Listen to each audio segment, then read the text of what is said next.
Muchas bendiciones, amigas, amigos. Hoy estamos hablando de este tema tan apasionante como lo es el colonialismo y el neocolonialismo.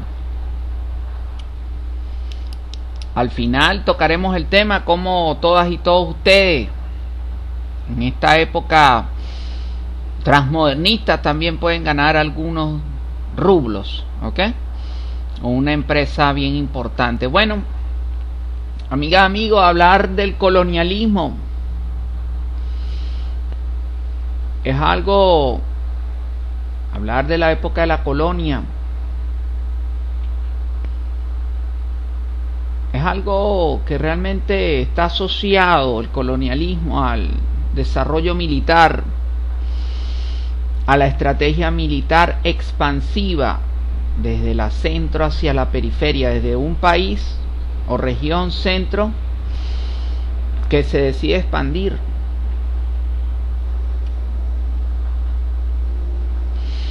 Básicamente a través de un proceso militar con el uso de las armas. Se dice que esto está muy vinculado a lo que es los procesos de dominación de los pueblos por la fuerza. Está asociado a un tema antropológico que es muy conocido como los procesos de transculturización. Algo que en la cátedra de antropología, en toda universidad, dicho concepto es algo que está presente verdaderamente. Los procesos de transculturización y la colonización van tomados de la mano. Porque por una parte, muchas veces cuando los pueblos que son dominados por la fuerza militarmente pueden tener una cultura diferente y un idioma diferente, entonces se les intenta imponer a la fuerza unas leyes, una cultura, una doctrina, inclusive religiosa.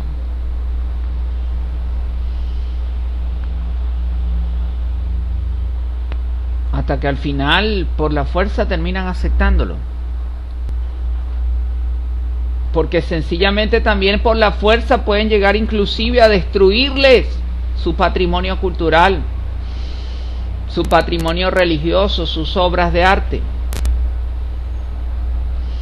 Entonces no hay duda que el colonialismo va tomado de la mano de la fuerza, y esta a su vez de la destrucción, de destruir lo existente en los pueblos de la periferia, entre comillas, para imponer un nuevo sistema, un nuevo modelo.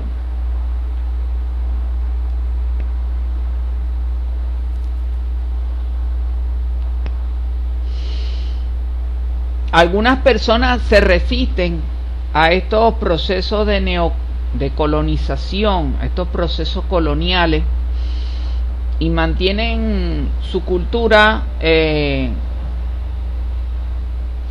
viva,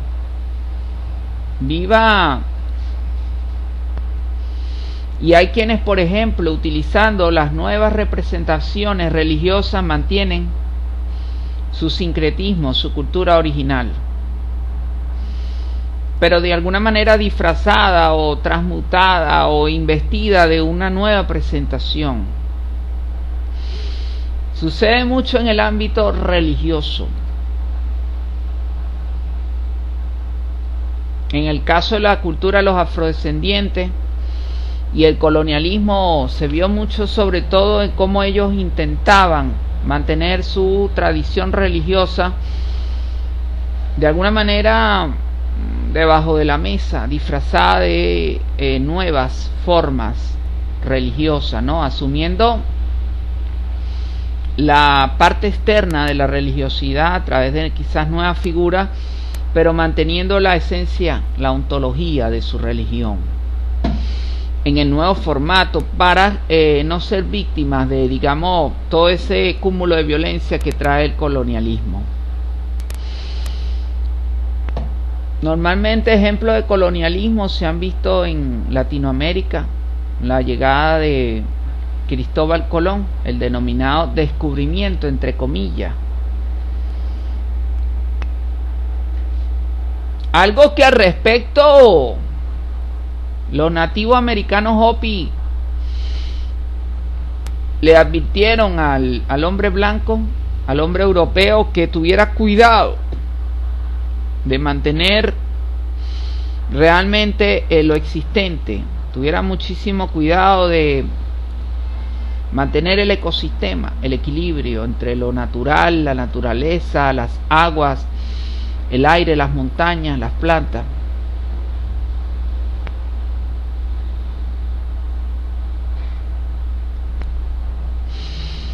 Que realmente tuviera muchísimo cuidado, porque si no mantenía dicho equilibrio podría realmente entrar en un desequilibrio mundial, global. De hecho, los nativos americanos Hopi invitan al hombre blanco, al hombre europeo, a vivir bajo su estilo de vida, no bajo el estilo de vida europeo, para así poder conservar las aguas, el aire.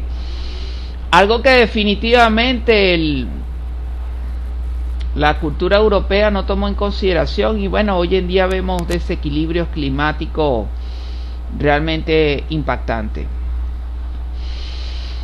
Y hablando del hombre blanco,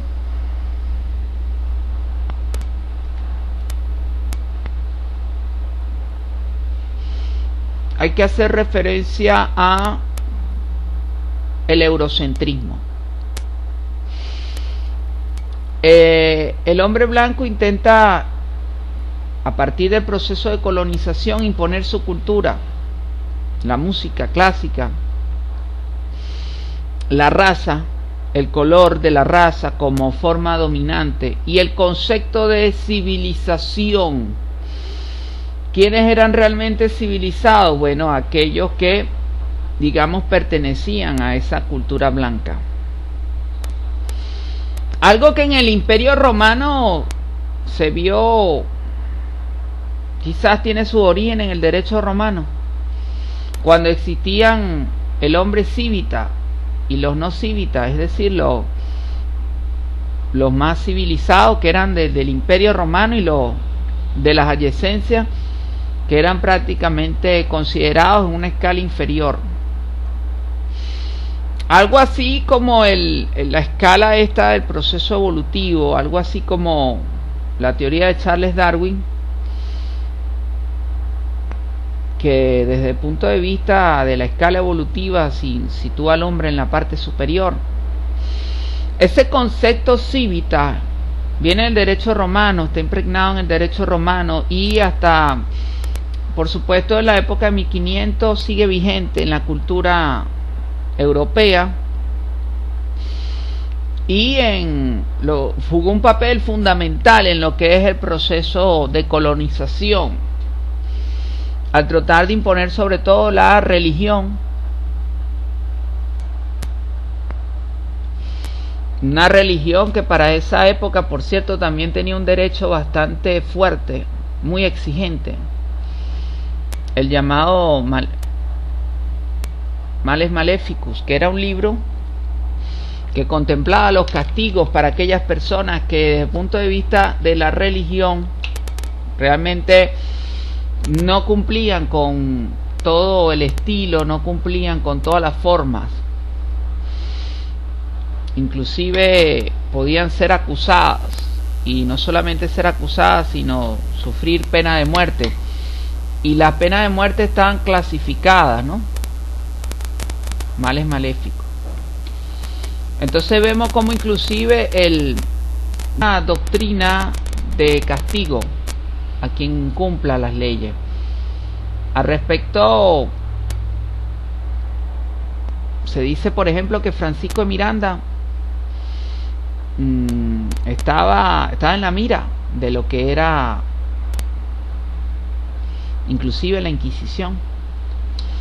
Así que Francisco de Miranda realizó varios viajes en el mundo, inclusive uno a Cuba, realizó un viaje a Cuba desde España, y en cierta forma huyendo a la Inquisición.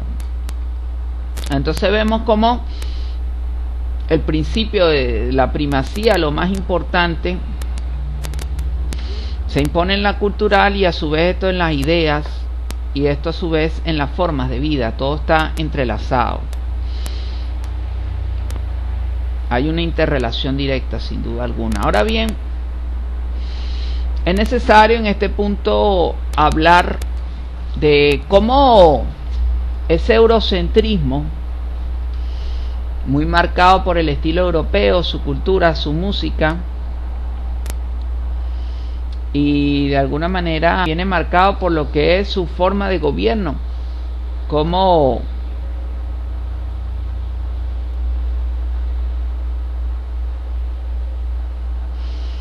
realmente tenía que rendírsele tributo, inclusive a los gobernantes del centro, ¿no? De las regiones céntricas, ¿no? Inclusive en la periferia.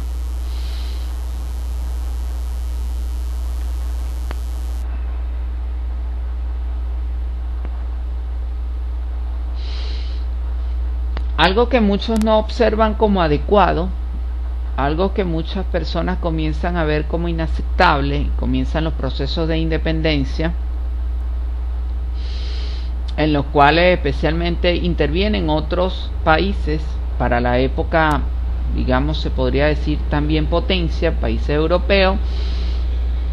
Se suscitan en cierta forma conflictos de liberación, de independencia, para llegar precisamente a entre comillas, las colonias, pero se dice que tradicionalmente los países céntricos siguen ejerciendo influencia a través de lo que es el capital, el factor financiero, el financiamiento. La independencia no es total, se dice que siguen manteniéndose unas relaciones de dependencia. Y hablando de relaciones de dependencia, en lo que es la etapa ya del neocolonialismo, se evidencia la dependencia económica. Ya no es la dominación militar, sino ya en el neocolonialismo se habla de dominación económica. De hecho, se imponen una serie de términos como países desarrollados y subdesarrollados. Normalmente los países desarrollados son aquellos que contemplan mayor desarrollo tecnológico, o que sencillamente de la perspectiva del Producto Interno Bruto de cada país están en una cima, están en una escala bastante alta. Se dice, por ejemplo, se estima que en Japón hay $34,000 per cápita, ¿no? De ingreso per cápita. Entonces, por habitante. Entonces vemos que Japón se encuentra entre el llamado los grupos de países desarrollados. Se agrupan G8, G20, tienen sus formas de agrupación en las 7, 8 primeras potencias del mundo, ¿no? A nivel económico. Pero vemos entonces que hay un elemento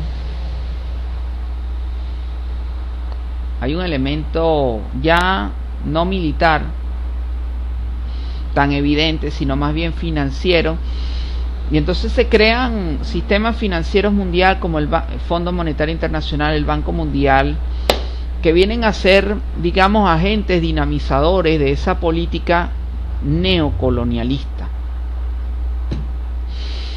Al neocolonialismo, bueno, viene asociado lo que es la deuda externa por parte de los países subdesarrollados.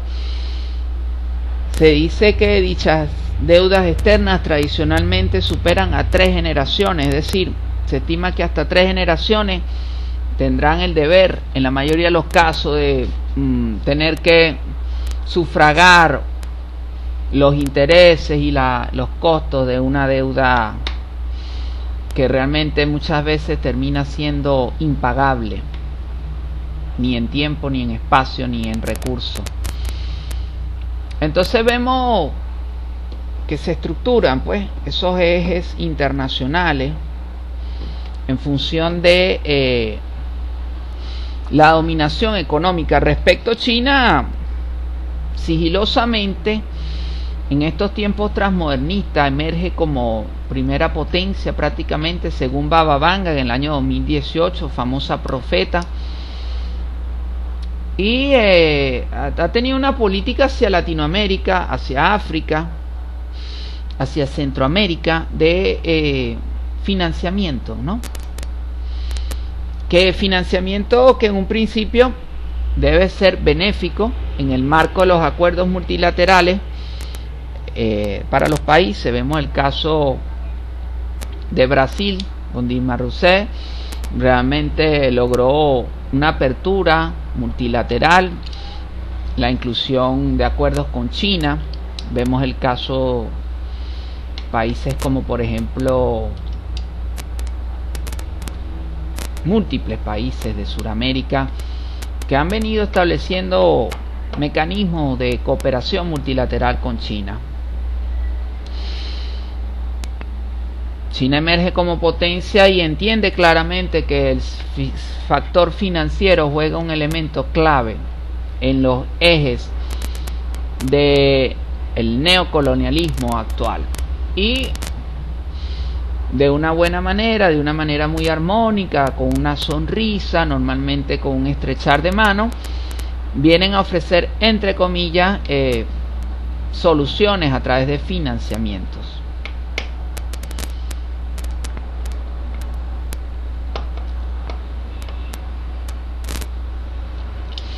Entonces vemos cómo muchas potencias han entendido del mundo que el factor financiero juega un papel fundamental para en el marco de lo que es el neocolonialismo.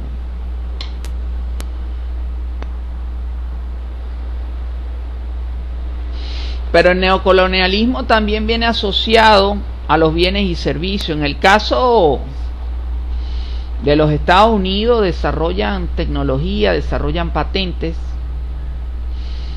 y estas patentes se ven reflejadas en marcas.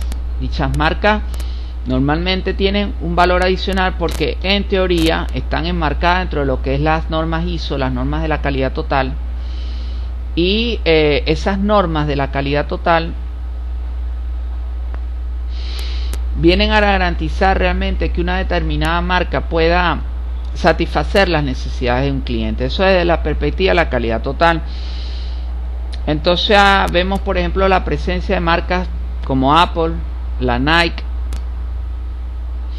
la IBM. Son marcas reconocidas a nivel mundial, y por cierto son marcas que realmente están en los primeros niveles financieros, como verdaderas, digamos, como situadas como verdaderas transnacionales. Ahora bien,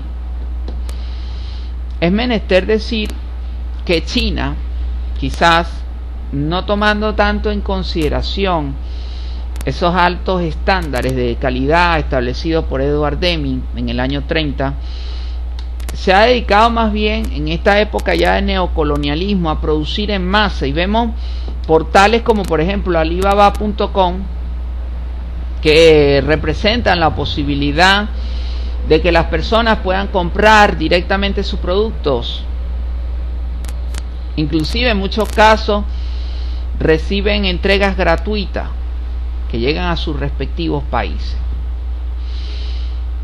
Entonces vemos que China en esta época neocolonial, al analizarlo a profundidad, como potencia, primera potencia emergente, sobre todo al poseer la mayor parte de la deuda de los Estados Unidos, tiene una política clara de financiamiento externo que conlleva el endeudamiento de los países, pero también tiene una política muy clara de prácticamente impregnar al mundo entero de sus productos, quizás no tan marcado por lo que es la norma ISO, la norma, los estándares de calidad total,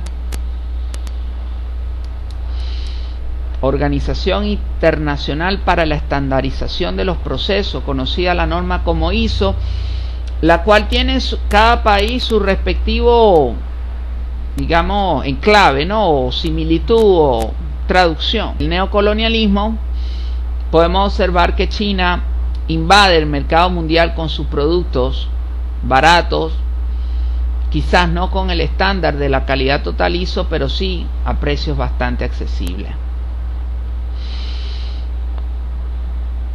El neocolonialismo dicen que se expresa no solamente a través de endeudamiento de los países, sino también endeudamiento de las personas. Vemos como muchas veces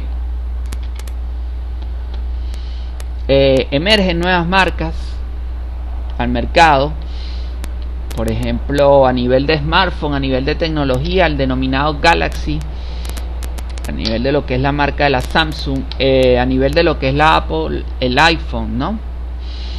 Y bueno, varían del S7, del Samsung Galaxy J4, va variando el J2 al J4. En cuanto a la Apple, al iPhone 8, entonces vemos que estas variaciones implican implícitamente desarrollos tecnológicos que en teoría van a beneficiar a la población, al público que los va a adquirir, quizás incorporando mayores megapíxeles a las cámaras, mayor cantidad de cámaras. Inclusive se habla de algunos smartphones que tienen cámara frontal y cámara posterior. Entonces la incorporación de sistemas Wi-Fi, ya se habla por allí en el mercado del 4G, del 5G, mayor interconectividad a la internet. Entonces vemos realmente que las personas comienzan a trabajar, ¿ok? Y muchas veces, bueno, ven que quizás el salario no les alcanza para disponer de dicha tecnología, proceden, van a una tienda, dan un inicial y quedan pagando unos intereses más la deuda vinculada con un producto. Puede estar relacionado con un smartphone. Se dice que hay países donde las personas cambian inclusive cada 3 meses dicha tecnología celular. Entonces vemos que en el marco del neocolonialismo se han desarrollado inclusive estudios psicológicos para determinar por qué las personas cambian tan a menudo su telefonía celular, y muchas veces es algo que está vinculado con la autoestima y la apariencia. Muchas personas desean, producto de que el neocolonialismo a través del proceso del mercadeo ha hecho que realmente lo material esté situado en el primer plano. Como respuesta lógica, las personas entonces desean manifestarle al mundo, expresarle al mundo que eso, que digamos en el inconsciente colectivo se ha intentado de sembrar como de prioridad y de principal importancia, entonces ellos, que cada individuo en la sociedad intenta sin duda alguna demostrar que realmente sí es capaz no solamente de poseerlo, no solamente de endeudarse, pagarlo por cuota, sino también de mostrárselo al público, demostrárselo a los demás. Miren lo que yo poseo. Entonces quizá la persona siente inconscientemente que es como tiene mayor aceptación social. De hecho, muchas veces cuando uno va entrando a un edificio, a alguna urbanización, uno ve a las personas que están allí con sus smartphones intercomunicándose, algunos utilizando la tecnología del WhatsApp, el software del WhatsApp, y realmente vemos que se han generado inclusive chistes en donde las personas, a pesar de estar frente a frente, en vez de saludarse y decirse un sencillo hola, ¿cómo estás?, a través del WhatsApp, seleccionan la aplicación y entonces realizan el saludo virtual. Imagínense ustedes, chistes que están basados sin duda alguna en la realidad y forman parte de lo que es la trascendencia del neocolonialismo en las vidas, inclusive ya en la conducta del ser humano.